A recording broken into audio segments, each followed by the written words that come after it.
I've engulfed what they have to offer, and I'm very grateful. I'm very glad that we made the move here, and they've given us some great opportunities. Obviously, my wife is very happy being back home, and my son is loving life here. So, and I'm very happy as well. I think you do have that little initial period where is the grass greener? You know what I mean? And you do miss home and you miss everything, but we've settled and we're really enjoying life here now. I think that's the country's given us great opportunities to develop and grow as a family, which has been awesome. I'm Dr. CHAMONIX Blanche, ex-corporate and academical turned CEO and board member of several companies and mother of 4 little extraordinary kids.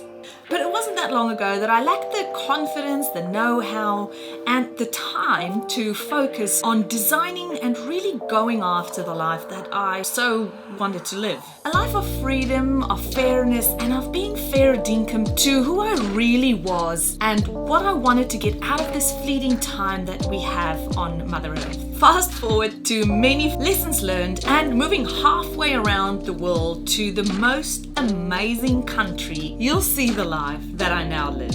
One that gives me more safety and freedom than I ever thought would be possible, and that really only existed as a daydream while I was living in South Africa. I created CHAMONIX TV to give you true spot advice on how you can also live a life in this amazing country, and so that you can see how another couple like us now live in Australia with 4 little kids hearing down under.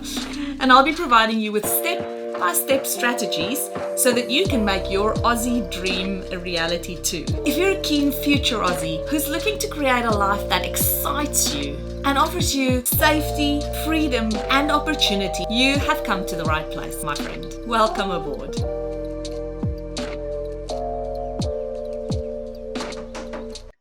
Before we continue with the episode, I just quickly wanted to jump in here to let you know that Migration Made Easy, which is our signature online course, will be opening its doors very soon again.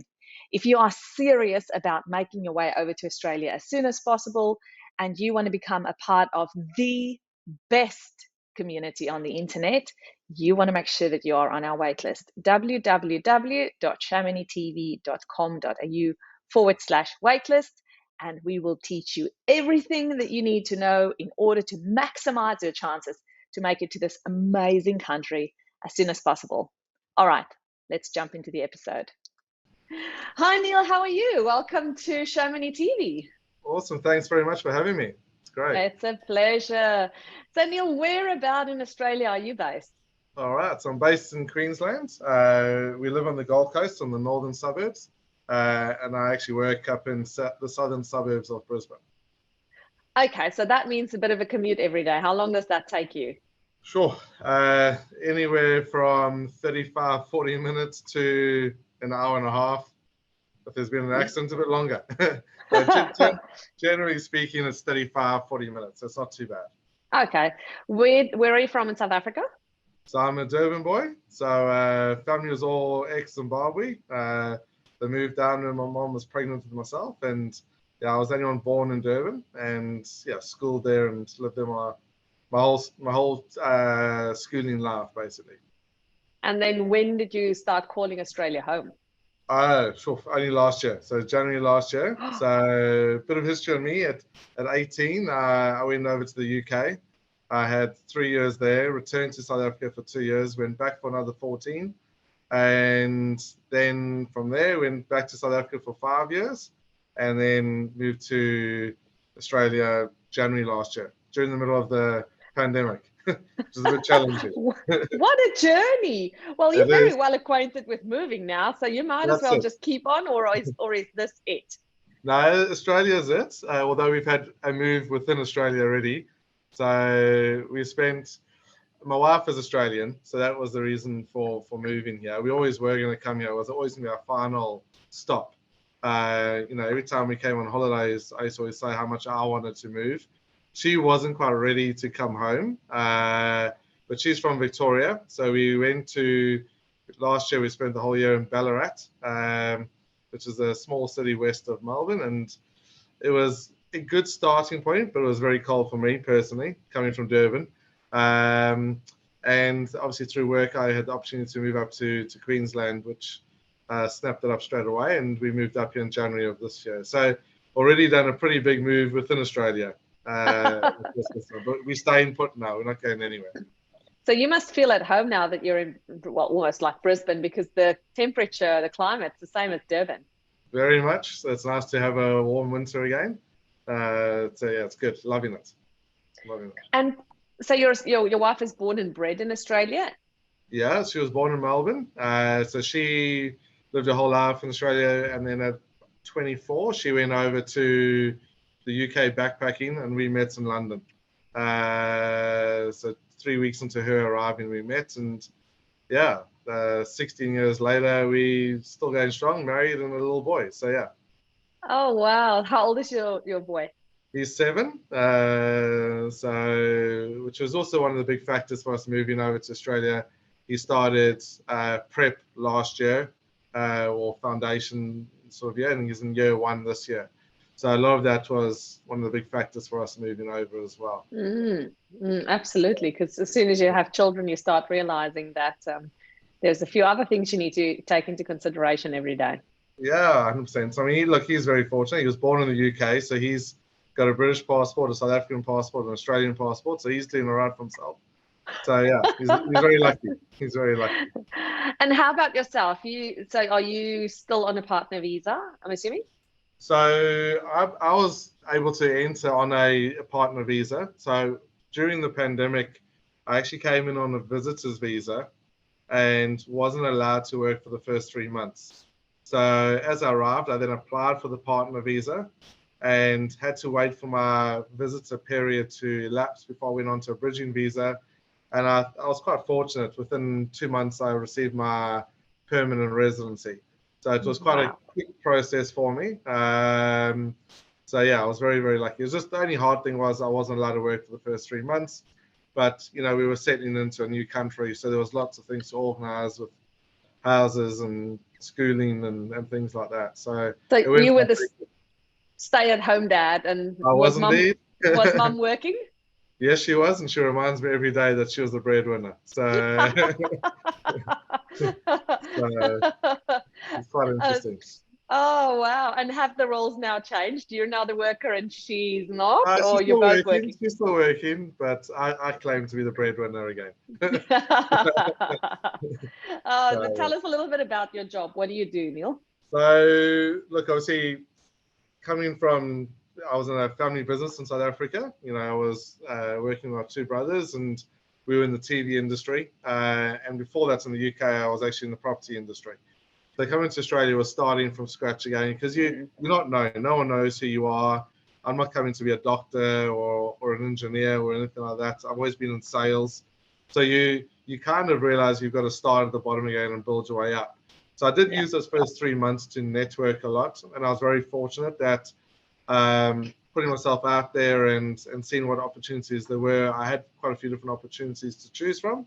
And so the first role I worked for was a company called Census. The Yellow Pages. It's all online and digital now. And I was an account manager for them in the Ballarat region, and really enjoyed getting some Australian experience on your CV, because I think that's what a lot of employers are looking for, is the fact that you've got some Australian experience. And then I was, again, just through networking, and a guy that I went to school with, who's been here a long time, he kept reaching out to say, listen, there's a role going with us.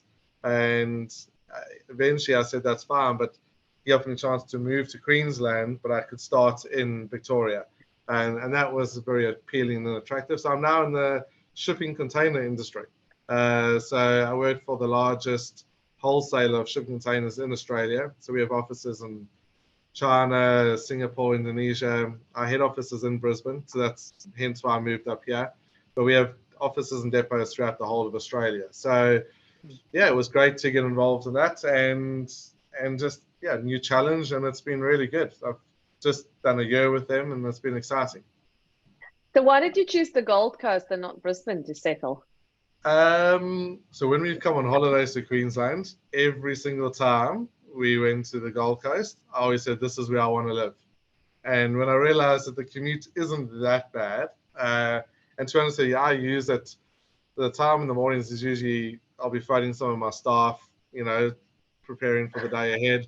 And when I drive home, I'm phoning everyone back in South Africa. So, my parents, my brothers, friends. So I use that time to call back home. So the commute's not a bad thing for me. I don't mind it. And then when I get home, I have my family time. So it's, where before I used to always get home and I'll be on the phone to family and friends. And, my son wants to know why, I'm always on the phone. So, it's the Gold Coast was always just very appealing. I think the beaches, having the mountain, like Tamarind Mountain up the road, the theme parks for a 7-year-old, there's just so much to do there. So very, very happy on the Gold Coast.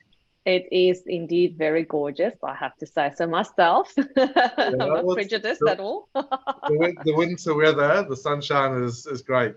I think I only put a jersey on once or twice the whole time. So it's been good. Amazing. And tell us a little bit about settling in and friendships and that kind of thing. I know you were in Ballarat for a short while, and then you moved over here. How have you found making friends and just settling in socially?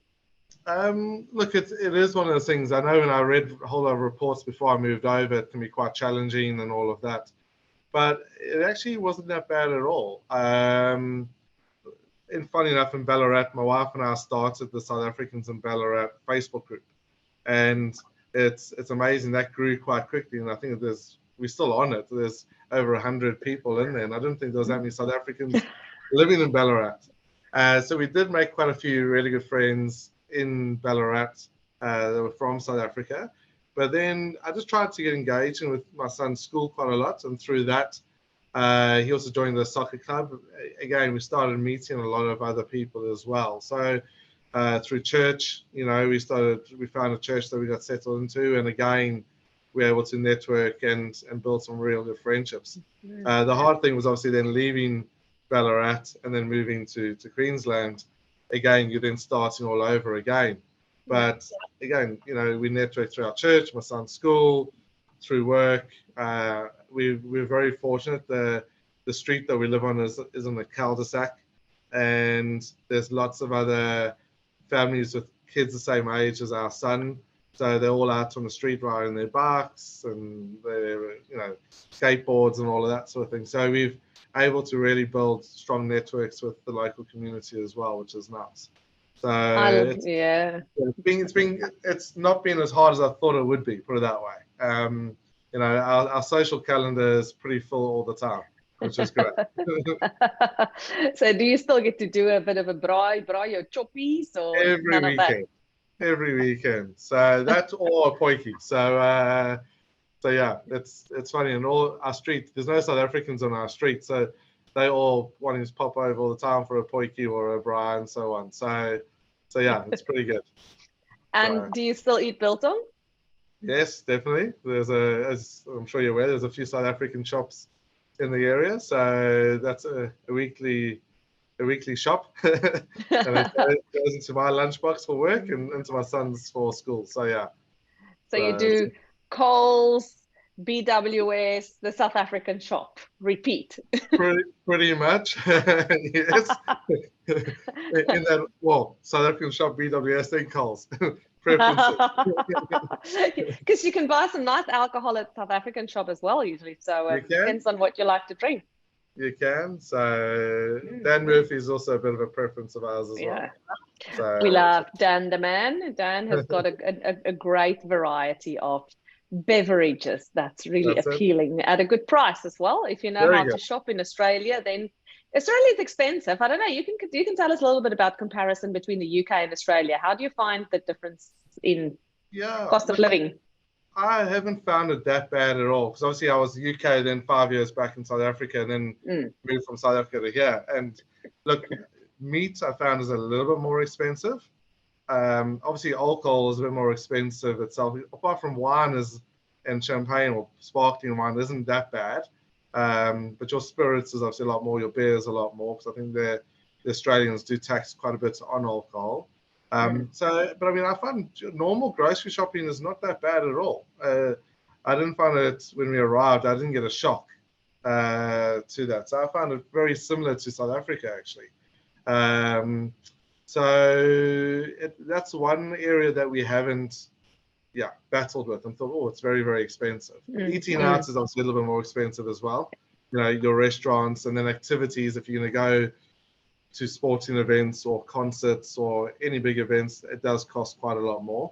But yeah, the actual day-to-day grocery shopping, I haven't found too bad. It's usually when there's some labor involved, when the human intervention happens, that it becomes that much more expensive, because labor is so much more expensive comparatively to what we pay in South Africa. Yeah, 100%. So it's just, eating out is, my mom's actually coming over for 3 months. She arrives next week.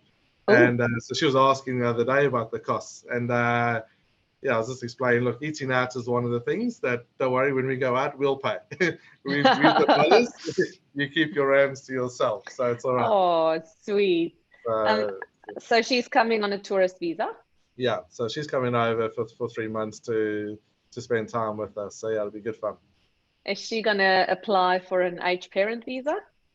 No, look, she's quite well settled there. I mean, my brothers are there. She's got a good setup in a really nice retirement village in Umhlanga. So I think it'll be one of those where she'll come over every year for a couple of months, and that. So she's very close to my wife and to my son. My son's the only grandson in the family.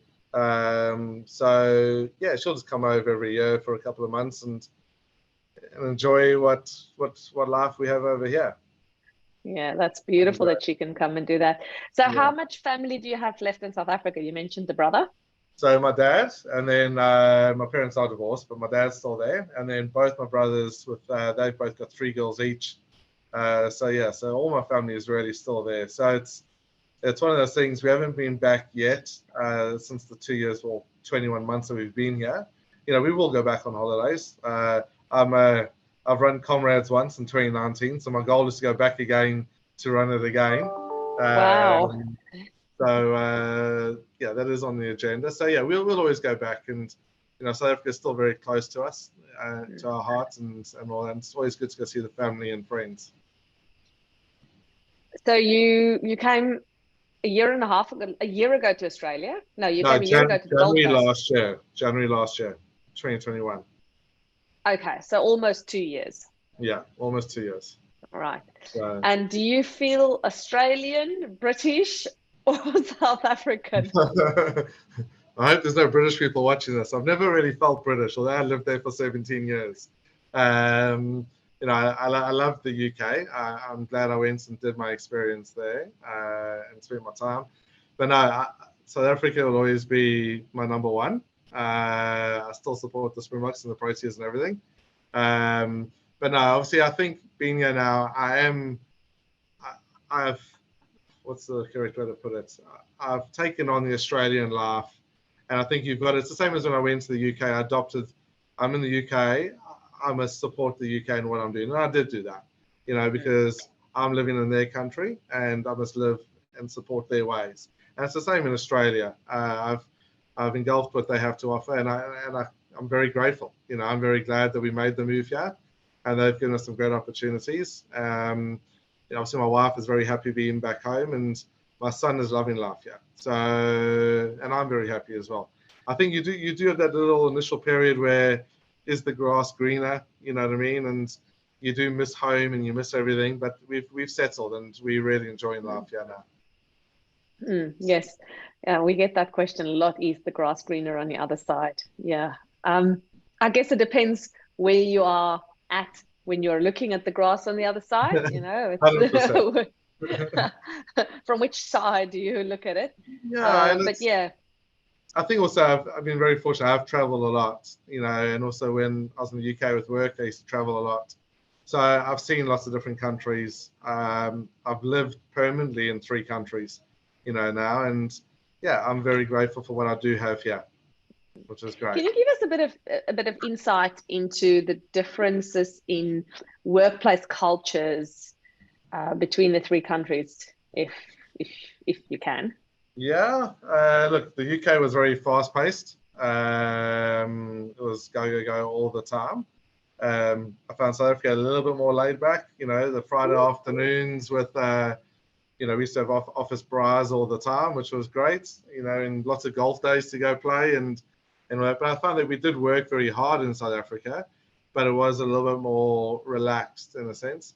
Australia, I think when I first arrived and realized, well, you work right up until the 24th of December. You work between Christmas and New Year. Things don't just shut down. I think that was a little bit of a strange, something I had to acclimatize to and realize that's the way it is here. But I think I haven't struggled at all. Maybe because I've lived in the UK and worked there a lot, and then obviously in South Africa.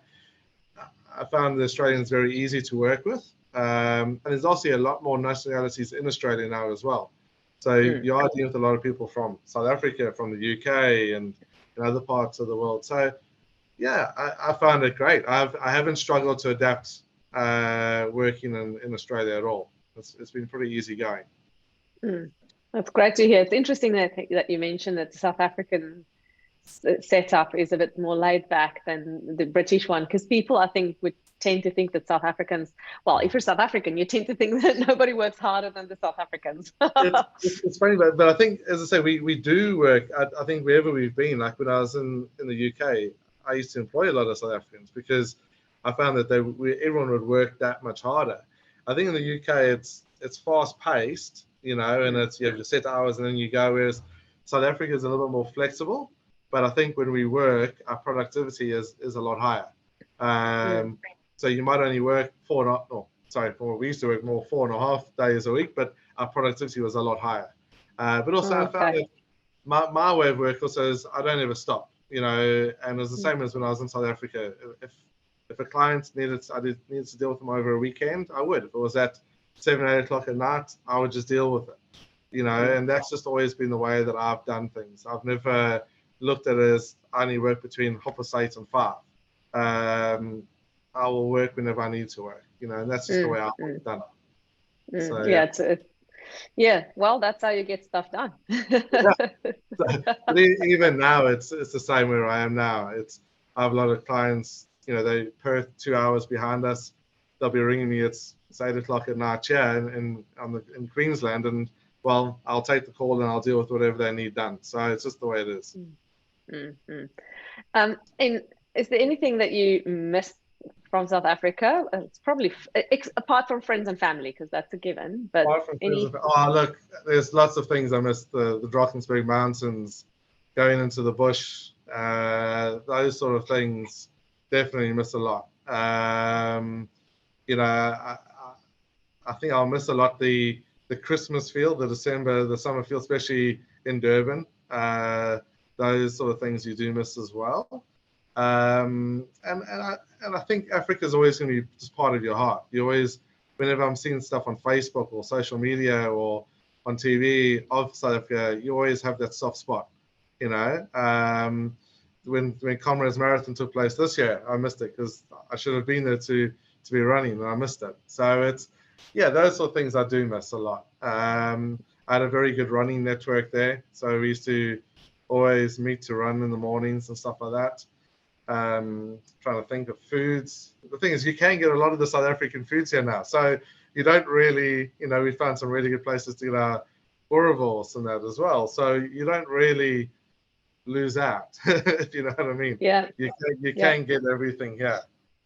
So yeah. That's true. And there's some lovely ladies who make cook sisters, and some people who make vetkoek and things. If you don't, So no, absolutely. And a lot of the stuff you just buy at the local grocery store. You don't have to go to South African shop for it. Like Woolies and Aldi and all of these places these days stock Oma Beskuit and Peppermint Crisp and what else? Boerewors and droewors stokkies. Well, I know, like with Aldi, they have the South African week once a year, which is pretty cool. So we usually stock up with a lot of stuff then as well.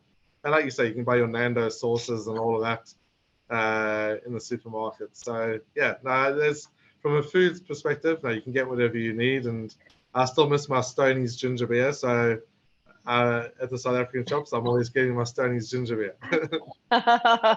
And what is your most loved braai addition? Well, like what's the spice or the thing that you use the most? Well, the Robertson's braai and grill spice I always have. That orange bottle, it used to be orange. That's it. So that goes on everything. So yeah, and that's the yellow one, the lemon pepper. So that one we use a lot of as well. So yeah, the Brian Grill one is top of the list. So all right. And then I need to know, what is your favorite thing about living in Australia? What is it about Australia that makes you want to stay here? I think it's the opportunities that the country can give you. You know, I think if coming over here, we were pretty nervous. I mean, I was coming on a visitor's visa to start with, and I knew I'd get my partner visa. And, you know, you come into a place where nobody knows anything about me, got to try and get work. But the opportunities that have come from just being here has been great. The opportunities for my wife to get back into doing what she did really well when she was in the UK as well has been amazing. So, and the opportunity that my son's got, you know, we've got him into a really good school.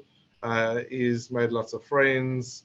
And I think this is safety and security aspect of just being able to go out and just do things is also a big plus for us. So yeah, but I think it's just the opportunities where if you come here, work hard, you can make a good life for yourself. Because we've come over at our age where we're kind of starting from scratch all over again.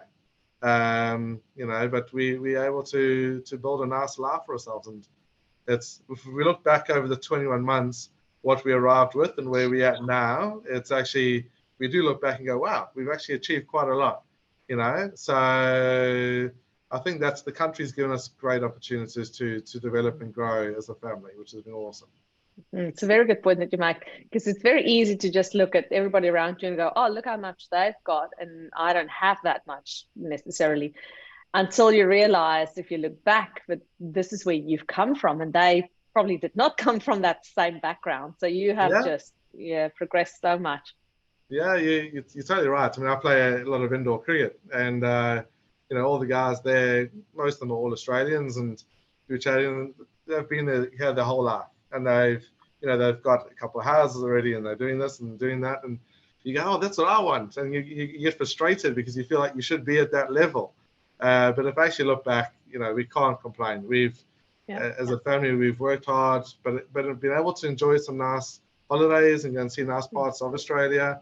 So can't complain. We're very happy with what we've achieved in a short space of time. Just touching a bit upon finances, we've spoken about cost of living. In terms of earning potential, what would you say somebody who's in sales in a general sense? Do you think a general sales person would earn better in any of the three countries, or do you think it's very similar? I think in the UK, it'll be very similar. I feel here in Australia, you can earn more than South Africa. You know, I've been with this company now for 12 months. I got promoted 3.5 months ago to be the national sales manager for one of our retail brands. So I've got congrats! Wow. Thank you. And I've got a small retail team already of sales consultants underneath. And I mean, I'm constantly recruiting now, and I actually found recruiting being pretty hard. And I would like to think that we're offering pretty good money for what you need to do, and your on-target earnings is pretty significant. You know, and with that, you could have a very healthy lifestyle in Australia. I mean, for the first time, both of us, my wife and I, we've been able to put, because obviously the one big adjustment was going from a monthly salary to a weekly pay. I'm used to that now, and I actually quite like it, you know, and you budget a bit different. But, you know, since we've been in Australia, we've been able to put money away into savings every single week, which has been great. Something I found that we weren't able to always do in the UK or South Africa. You know, and as I say, I came in and just started as a sales consultant at the bottom, and, you know, and I had to try and work my way and so on. And my wife, again, she's got a nice role in administration as like an office administrator, and, you know, so, but we are able to put money away and save, which is great. What are you saving towards? Buying a house. So we still got a house in South Africa, which we actually, it runs as Airbnb or Booking.com as a guest house. So we are going to look to sell that in the near future. But yeah, we want to get onto the property ladder here in Australia. So we will give your house in South Africa a plug on the show. Come on, how can people go and stay in your Airbnb? Okay, so it's Durban North. It's Villa 93. So you can go onto Airbnb or Booking.com and just search for Villa 93 in Durban North and go and stay. It's beautiful. It's a 4-bedroom house. They're all ensuite bathrooms, all with their own TV, swimming pool, wraparound deck, sea views, and there's also one bedroom granny cottage there as well. So yeah, please book, go and stay. It's a beautiful place. We had great reviews. You won't regret it. Thank you. Awesome. Wow. Oh, pleasure. Now I want to go and stay there. When are we going? No, it's done. Look, we've had it now for 4 years as an Airbnb, and it's done remarkably well, and hence we've kept it. So yeah, very grateful to have it. Awesome stuff. Yes, we love the Airbnb industry. We were also Airbnb hosts previously, so yeah. Awesome. Yeah, so for us, the big thing is to get onto the property ladder here. So obviously we're just watching the market, as I'm sure you're aware, and what the housing market's doing here, what it'll do next year. But that is our next big goal, is to get onto the ladder. Well, definitely in Hope Island area, it's not the cheapest place to start off. We'll be looking. Yeah, we're renting. We're actually in Monterey Keys, which is the suburb. So it's actually more Helensvale, Hope Island sort of area. But yeah, we'll look to get on the ladder at some stage. Awesome. Well, thanks so much for sharing your journey with us, Neill. It's been really interesting to learn about it, and I'm so stoked that it's going well for you guys. But you know what you put in, you get out. So it's all a credit of you guys. And I just think for anyone that's looking to come over, that's the big thing. You know, the opportunities are here. You know, you've almost sometimes maybe realize you got to drop down another peg and just show you what you can do. And I think, you know, if you come with the same work ethic that we have in South Africa, where we know we got to work hard, you know, because in South Africa we don't have benefit systems and all of that to fall back on.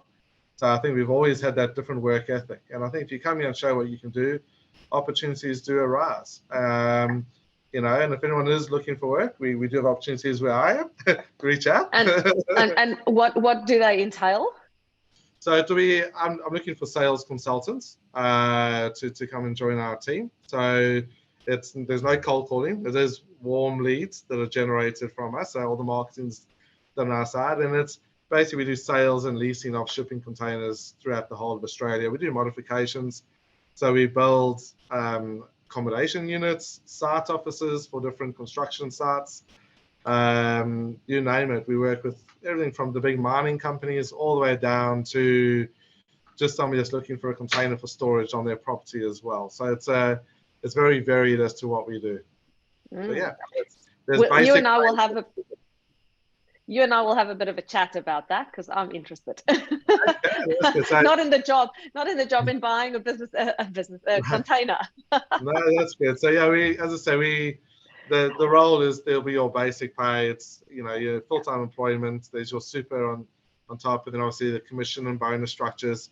So, and it's one of those, you know, I've seen with the guys that have come in, they've done really well, and they've financially built in a nice career for themselves, which is awesome.